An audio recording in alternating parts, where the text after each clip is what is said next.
Ayun siya, yung doon, nagligpit ng higaan. Yung asawa ko. Kasi kami mag-ano eh. Mag-charge si Tana. Kasi charge station dito. Mayroon pa ang charge station. Pero ano, palagi namang puno. Inis kami yung nangailangan ng libreng charge. Kasi ang hirap ng sitwasyon namin dito. Hindi na kami makapag-charge. Puno palagi eh. Tapos minumudos pa kami. Iwan ko lang, pagkakalam ko yung president na ukulungan eh. Yan pa kayang mudos na yan. Ang ano kasi nila eh, pinapalabas sa pulis na naglaro lang ng isip. Kaya mahirap daw ulihin kasi parinig lang daw. Ayun ako. Ayun o, yung anak ko ang kulit. Kani ang laro. Oh, yung nakalaro niya. Huwag tayo maglaro ng lupa ha. Yung pa ako ng paraman na diabetes ito eh. Ang daming sugat. Ayan na nga oh. Yun yung nga oh. Pa? Oh. Ay naku.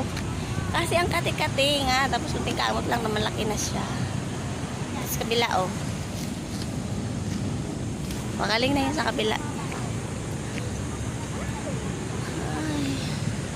Ang init na panahon ngayon. Ang sarap lang mag-swimming. Wala naman pambayad.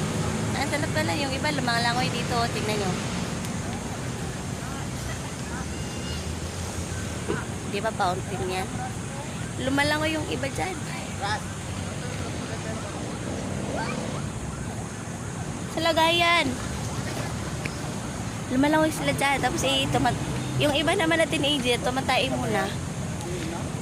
Tumatay muna bago lumalangoy dyan. Nakakatawa, di ba? Ginagawa ng swimming pool yan. Kaya hinahuli naman yung lipay.